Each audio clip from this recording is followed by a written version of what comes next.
So we have Micron able to hold the gains after its earnings. It did fill the gap today, but also got bought up. However, if we take a look at many other semiconductors, they are not able to continue their sympathy rally. We have continuation of the downside. They did gap up yesterday with Micron. However, today they are coming down. What does it mean for these semiconductors, chip stocks, memory stocks going forward? How do we take a look at the price action? We'll also take a look at in this video, besides the AI stocks, we'll take a look at NASDAQ 100, S&P 500. We'll also take a look at Tesla in this video, and I'll also take you over SpaceX in this video. So with that, I want to let you know, none of this is any financial advice, only for education purposes, just sharing my opinion. Please do your own thing. So let's start off with Micron. So Micron, as you know, had an amazing earnings. Their guidance is also good ahead. And they have also lined up they have locked in their buyers also. Okay. And it's in billions, right? Multiple billions of deals that they have struck. The thing is that though most of it is manufactured, like this demand is because they are controlling the industry, and then their new facility, they do say they are building new facilities, but it's in their best interest to technically have it slow ramp up because they want this demand to continue, right? They want to always be like wanted, right? And that is fueling the stock price for sure. However, that's just a theory of mine that the ramp up could be slow, but um, the point is that it's just, something that I have seen many other businesses trying to capitalize on it. Not saying Micron would do that, but by the time the next facility would build up, they also have those the um, clients lined up that so that they don't go away, right? And so that's something works in their benefit. However, market is smart, market sees through all of it. But then what's the price action here on Micron? Price action still continues to remain bullish, guys. Even if we do have a bit of a red candle, it doesn't make it bearish. I was watching CNBC television this morning. Sometimes I like to watch them. Someone, I forgot his name, but he was buying, like a big investor. He was buying now. And I don't know where he was when Micron was like going up and up and up like that. Like he didn't buy then. So again, I'm not saying that, oh wow, he's buying, you should go buy. No, no, like sure it can go up, but just because he is making that decision, you should not. I personally believe it's so extended, and if I'm doing it, I'm mostly just trading it, not really buying in a long-term portfolio at these extensions. I'm more just like trading this thing.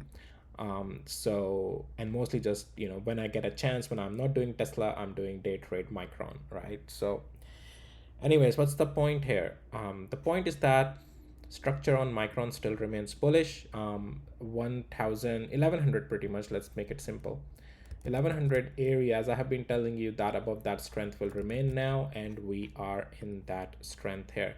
We did have a bit of a gap fill today, but as you can see, Micron has already bought up, guys, after the gap fill, so it's looking really good here. Okay, so we continue to stay bullish on Micron, nothing to worry. There is no downside on this thing, or there is no overall structure bearishness as we continue to stay above 1100, and everything will be fine on Micron. Sandisk is another one benefiting from Micron. This is the one that has also filled the gap today but has gotten bought up. And Sandisk continued to hold our previous overall zone of importance as well, that is 1830 area. And thus it always overall remained bullish, but it was in the multi-day weakness last 2 days. But yesterday, as I have told you, that this thing has turned around, and this is very close resemblance to Micron in their offering of the type of product. So that is directly benefiting as well from Micron's earnings and I should say their guidance. Okay, so that's that. All right, the ones that are not doing that great, Nvidia. So seems like Nvidia days of that run-ups are gone. It has become a mature stock. The thing is that it remains in the negative structure still. We have approached a very critical zone of $190 area, and especially that zone of 194 that I have been mentioning is a very important zone. It is finding a bounce there today, but it doesn't make it bullish. Okay, it is just a bounce, so you have to trade it like a bounce, which means it's just a bounce. um, you well Technically structure would not turn around on this thing until that 203 right now area. We will remain below that in the negative structure, or in coming days I see some more price action build up and starts to show me signs for that, then something may change. We may have a closer level of turnaround, that is $200, but that's too early to say right now. We have to see a couple of days of price action first. Otherwise Nvidia will continue to remain in the downtrend. What is the next zone? Let's say if we lose 194, we lose 200 days moving average, all of that. What is the next zone we are looking at as a magnet? As a magnet, eventually as a magnet, this level 168 will come in play. And after 168, maybe 151. It's very we'll see. It's too far away. It's months away, but things can move when they move. Okay, just like to the upside, that's how they move to the downside as well. Point is that Nvidia remains in the negative structure. AMD continues to remain in the overall bullish structure, but this is showing very similar signs of distribution phase here. It also gapped up yesterday with Micron stuff, gave up the gains, filled the gap, getting bought up. But you got to start getting a bit careful on this thing. It's turning more into a like a sideways game, and this is where you may see some more sideways choppiness on this thing for coming days. Point is that 478 above, overall structure is not negative to the downside. That's not the case right now. Above that we are fine, 478 above. So let's get to the hourly interval.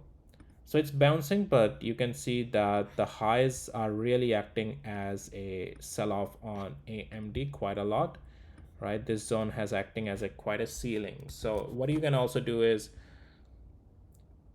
you can have your original position running for sure until we lose 478, and then remaining is something that if we break out above 558, you can see to add a little bit more, but again, don't add big there. It's very extended. But in my opinion, it's the time that you should not do anything with AMD. If you are investing as a swing or long term, every day you don't have to buy, every day you don't have to sell. Okay, if in this zone you already sold some, that's great, take profits and now sit back. If you have a position still there, don't worry, sit back with that. And as long as we don't lose 478 as I said area, you are good. But and then don't liquidate yourself fully as well. Just hold for the remaining position if you're in good profits, if you have been holding it from down there and making money there. So all right, so that's how you would look at AMD right now. ARM remains in the multi-day weakness. This one did hold overall area 336 over last 2 days, but with Micron earnings, it's not really pushing through much. I did try yesterday, but as I say, I want to see a next day as well after those type of earnings. And you can see this one is not really doing much. This is just a rebound today, guys. It doesn't make it strengthful. If multi-day strength has to build up again on this thing, we do have to get above this zone of 383. Okay, so for the multi-day strength to come back again, otherwise multi-day will remain the weakness. Broadcom remains negative, nothing has changed on this thing for us. It did. So a point I want to mention here, guys, that I may have not mentioned previously is that when we have, after such a brutal sell-off, a comeback and we breach a important zone for a day, but if, and that's where position sizing is very important, and if the next day we don't hold this similar principle is on the other side as well of the direction, but if we don't hold the next day, that becomes a liquidity grab for the stop losses. Okay, and so that's why you still have to be very careful with one day of that breakout after such a massive move, because if it's a liquidity grab, so if next candle doesn't hold, that's a liquidity grab. Okay, so and accordingly you have to manage the position. Okay, let's take a look at TSM, also giving up gains. It's a very slow mover, as previously have said.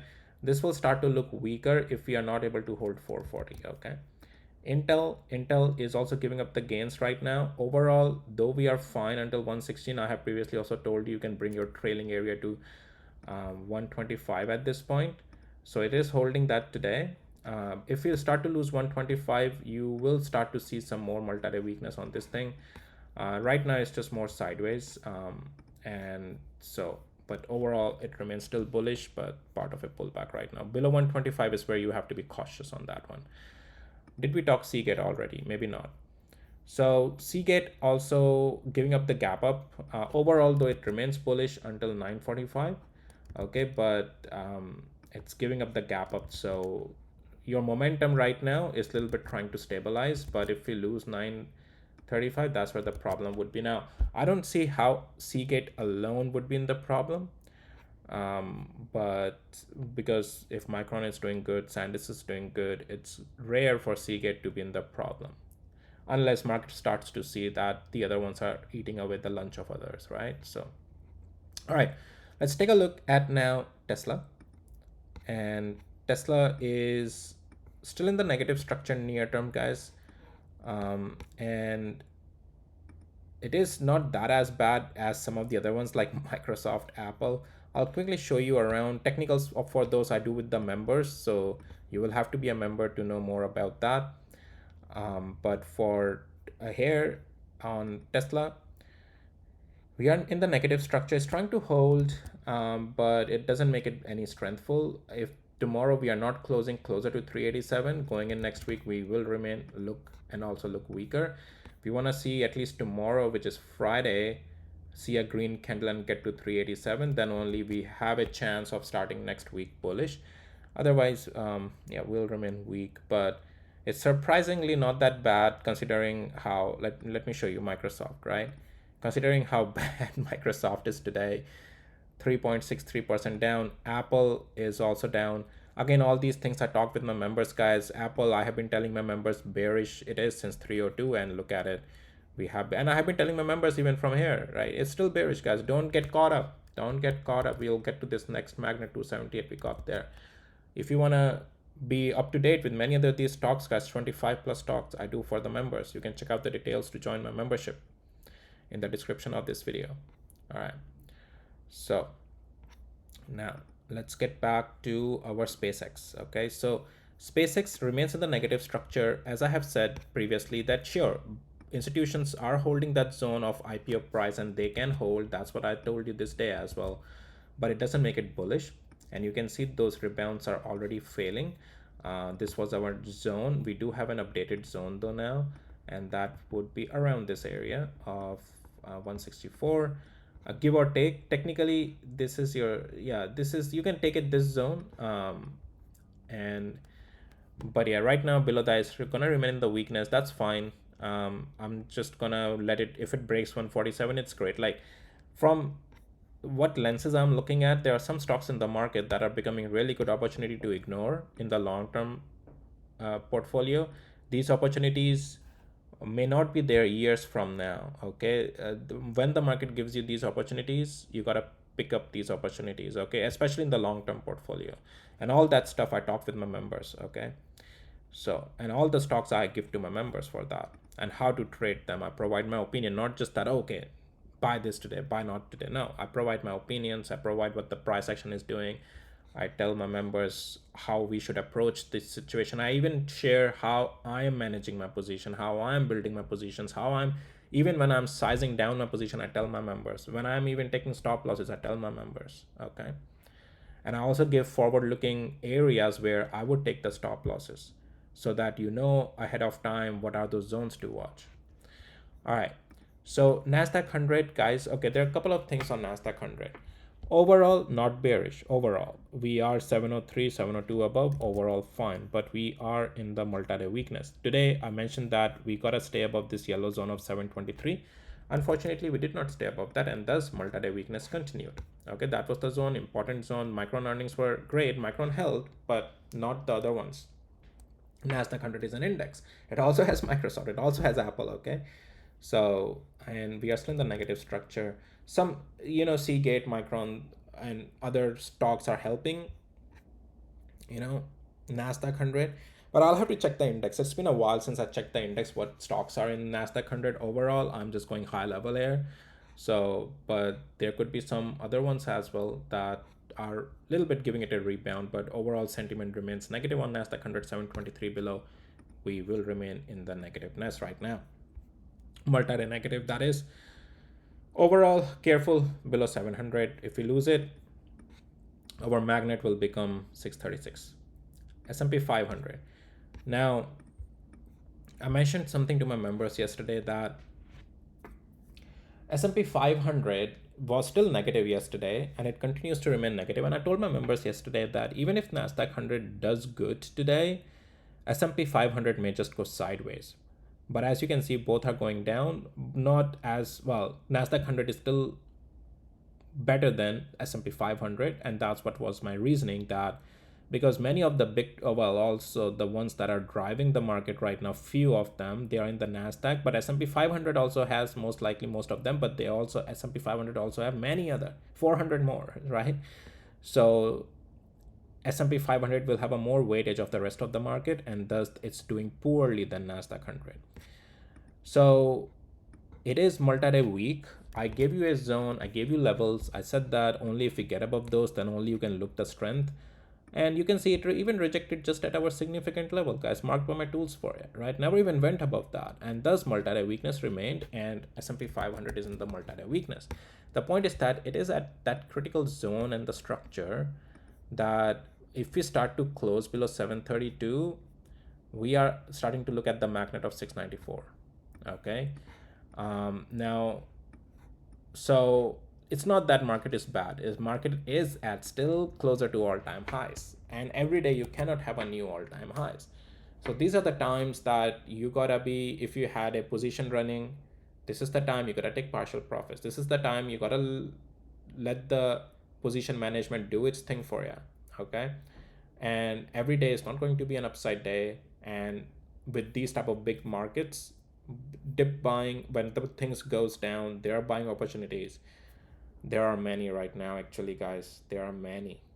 Okay, and I have been talking to my members about that. I know, I'm plugging in my memberships. Hey, guys, if you want, more stuff, you gotta help out the guy, Okay. All right, guys, that's all I had for you in this video. And if you found it helpful, valuable, please hit the like, subscribe, and please hype the video as well. There are new features on YouTube nowadays that you can hype the small channels. Definitely, I'm a very small channel, and the hype will really help, and if it gets me somewhere. The thing is that the bigger the channel become, the more content of such type I can bring out for free as well, right? Otherwise, it helps, guys. It helps. Okay, so indirectly it helps. All right, guys, so with that, I'll see you in my next videos. Take care. Bye.